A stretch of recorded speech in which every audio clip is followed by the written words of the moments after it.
Holy everyone, we are the Group 4, and we are about to present to all of you our concept map and summary analysis of Chapter 3 about cognitive processes in sport. And now, here are the following causes. We have the self-talk, mental thoughtness, mental imagery, mental practice, and lastly, the attention and concentration. And now, let's talk about each of causes and its corresponding negative and positive impact and cognitive processes of an athlete and sports. Let's begin with self-talk. Thank you. So the first causes that we have is self-talk. So self-talk, there have a two valence or content that self-talk have, the positive and negative. So when the valence or the content of one person is positive, it can boost confidence, improve the concentration and focus. Also, it can strengthen motivation and they have the strength to encourage themselves to put more effort in what they are doing. Say for example, sa athletes, the fact na hindi talaga madali na maging isang athlete, it's because a lot of trainings that you need to do or work with a lot of challenges that you encounter to become great and a good player. But despite of everything that you need to accomplish, if you are doing and practicing the positive self-talk or yung balance or content of one athlete is positive from the beginning, sa training pa lang is gina-practice niya maging positive lang always. He put your mind na magaling siya at mahusay at kailangan niyang galingan at mag-concentrate at mag-focus sa training niya kasi may goal siya na kailangan maipanalo. At kung magkamali man siya ay hindi yun hadlang na. Hindi na niya ipapatuloy ang kanyang mga nasimulan kung ano man ang kanyang pangarap because minomotivate niya ang kanya at ginagawang trials at na kanyang hinaharap sa training man o sa laro o sa buhay kasi meron siyang paninindigan sa kanyang salita at mataas ang kanyang determination sa dahil sa una pa lang pinapraktis na niya ang pagiging positive person, pinapraktis niya na maging mag-self-talk na mga makakabuti sa kanya at despite of everything na ginawa niya is sa kanyang training is magbubunga rin ito. But when the balance or the content of one person is negative, it can lead to have poor self-esteem or poor performance, decrease the confidence and lack of focus. Cite for example, sa athlete, sa una pa lang is alam na niya na talagang madali at hindi talaga madali ang maging isang manlalaro. A lot of trainings to do, many disappointment and challenges na ma-encounter niya.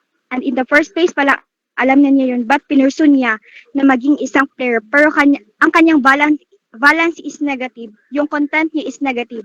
Although ginawa naman niya yung kanyang part bilang isang player na nag-training naman siya pero hindi talaga mataas ang kanyang kumpiyansa sa kanyang sarili dahil pinapangunahan niya kanyang isipan na mga what ifs matalo sila, what if matalo kami sa laro, what if disappoint ko lang team. So may possibilities na mangyari sa huli, it's either matalo lang sila or may panalo nilang game. Kumbaga, in the first place pa lang sa training, ay pinapractice niya mag-overthink. So, maapektuhan ang kaniyang performance, maglolo ang kanyang self-esteem, at may possibilities na uh, pagdating sa laro is mawawalan siya ng focus. So, maapektuhan ang kaniyang self-esteem at magiging naga na siya pagdating sa laro.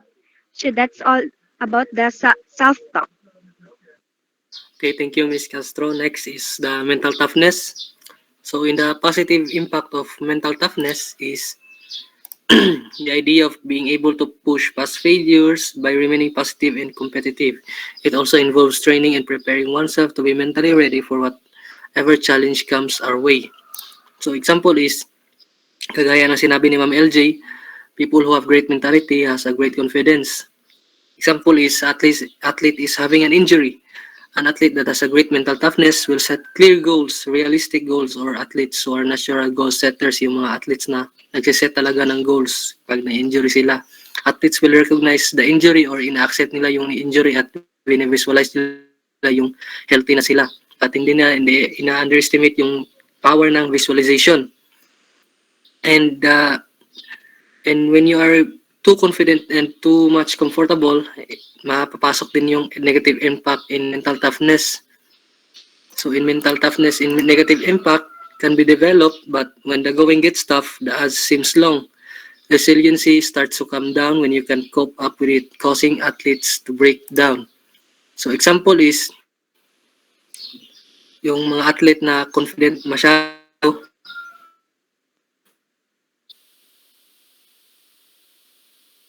the negative evident. Example is in a soccer team, Jameson, the goalkeeper of that team, yung team nila has a 5 stretch win streak and it takes them to the semifinals where it will be a knockout game situation. Jameson felt unbreakable. He's so confident that the team won't lose anymore and no one will go through them. So, ang ginawa ni Jameson did not warm up his body before the game and is not aggressively saving the team's shoot around.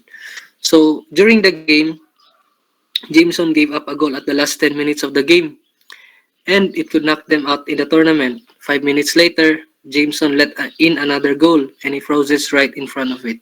So after the game is over and they are pulled out from the tournament. So the lesson learned is that it's just how overconfidence affects the performance of an athlete and it will result in negative ways. You start out slow and allow the other team to believe that they can win. It can affect the athlete's career and causing the athlete to break down. Thank you. So thank you, Mr. Invidiado. So we have here the mental imagery. For the positive impact, it involves the athlete imagining themselves in an environment performing a specific activity using their senses. For example, their sight, hear, feel, and smell. The image should have the athlete performing successfully and feeling satisfied with their performance.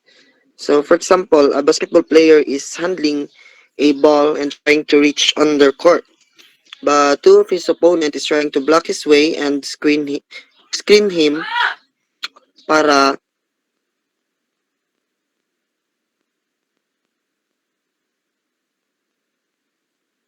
okay.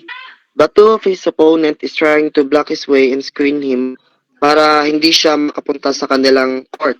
And after that, na-visualize niya yung pinag-practice nila dati at na-apply niya yung gameplay nila na ginawa during their trainings and practice. So before he reached into their court, he passed the ball into his colleague or his teammate. And and achieve their goal kasi maganda yung coordination nila. So it's positive kasi na-visualize niya ng maayos at nagkakaroon ng good condition into his or cooperation into his teammate. So kahit na merong magandang may dudulot, meron naman itong mga contrast which is the negative effect. So the negative effect of mental imagery is despite imagery being helpful for most experiences, it can also be a perceived as unhelpful. So ayun. So hindi lahat ng mental imagery is nakakatulong dahil meron itong negative effect. So for example, sa same situation sa positive effect. So sa same situation sa positive, but using mental imagery will lead into unsuccessful game kasi the game is continuously changing. So we can say na masusunod lahat ng gusto nating mangyari sa laro. Lalo na di natin alam yung gameplay ng opponent. There are changes talaga sa laro. Halimbawa, sa laro kanina, pagpasa mo sa teammate is may nakaharang pala na opponent sa pinasahan mo. So, ang mangyayari ay maagaw nila yung bola. In other words, di lahat ng pinaghandaan nyo ay mangyayari sa loob ng court. The other one is kapag napipressure yung nagdadala ng bola at marami na siyang na-visualize na pwedeng gawin.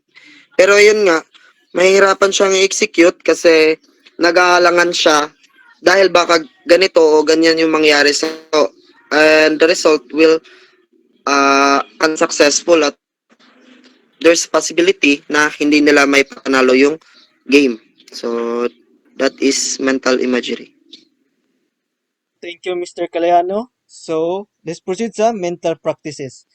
Mental practices positive impact is to complement your main training, for example, by visualizing an action right before you perform it. So mental practices is like, for example, you visualizing an action on your mind like in spacebar before sila magsayaw. Visualize muna nila kung ano ang kanilang gagawin. Like for, I go for warm up first or I go for cool down. I want to condition my body first before I go to training. And like for example, pinagalitan ka ni coach mo kasi di ka nag-warm up. So in another day, alam mo na ang iyong gagawin kahit wala na nagre-remind sa'yo. Kasi gina-visualize mo na yung dapat mong gawin. I need to warm up first, baka pagalitan ako ni coach. And also, like for example, spacebar, nakikita nyo silang sumasayaw.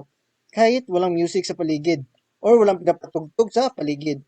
Ang ginagawa nila is, ini-imagine nila music in their mind, and the negative of this is it can lead you to mental block or cause break in focus or preparation. Like for example, reporting. Iniisip mo kung ano ang dapat mong gawin. Ay ganito. Ang dapat kong gawin para maintindihan nila ako, ng mas estudyante ko, ay dapat ganito. So sobrang iniisip mo kung anong dapat mong gawin. Pag pinerform mo na, hindi mo na magagawa or mawala na sa isip mo. Ito ang dahilan kung bakit na may mental block sila. And that's all for mental practices. A good holy once again. Excuse me.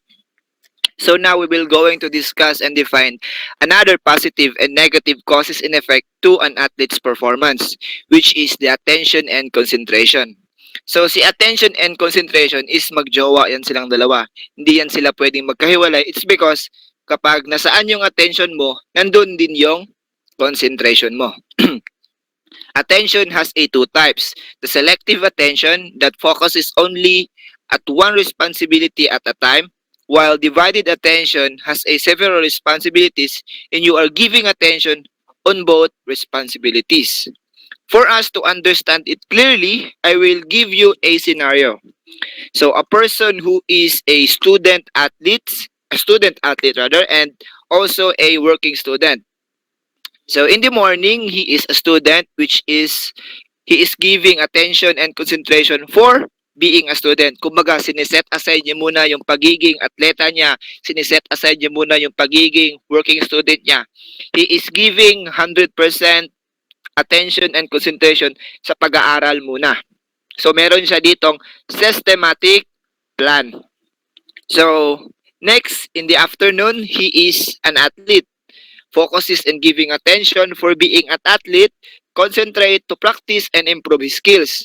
Dito naman, after ng kanyang klase, meron na naman siyang another responsibilities, which is ang pagiging isang atleta. Dito is nagbibigay siya ng full attention and concentration to improve his skills, to practice some strategies. Sineset aside mo na yung pagiging isang estudyante at pagiging isang working student. So, after ng training in the evening, he is a working student. So, being a working student, dito nagfo-focus or nagbibigay na naman siya ng attention and concentration sa pagtatrabaho. Kumbaga, at a time, meron siyang nakalaan na oras or binibigyan niya ito ng attention and concentration. Hindi niya pinagsasabay-sabay ang pagiging student, ang pagiging isang atleta, at ang pagiging working student. Kumbaga, meron siyang nakalaang oras o meron siyang systematic plan. So, the positive effect of this is that if all of these responsibilities in success fairly, kumbaga, sa pagiging estudyante niya, mataas yung grades niya, nakapasar siya, then sa pagiging atleta is nag-improve yung skills niya, nanalo siya sa isang tournament, and sa pagiging working student, nagtatrabaho siya ng maigi, sinasahuran siya ng maayos kasi nga maganda yung performance niya. So, ito yung positive effect kapag all of these three responsibilities is nag-success. So, ang negative effect naman nito is that if may isang responsibility dito na nag-fail, just like sa pagiging atleta, oo, nag-champion siya, na-improve niya yung skills niya.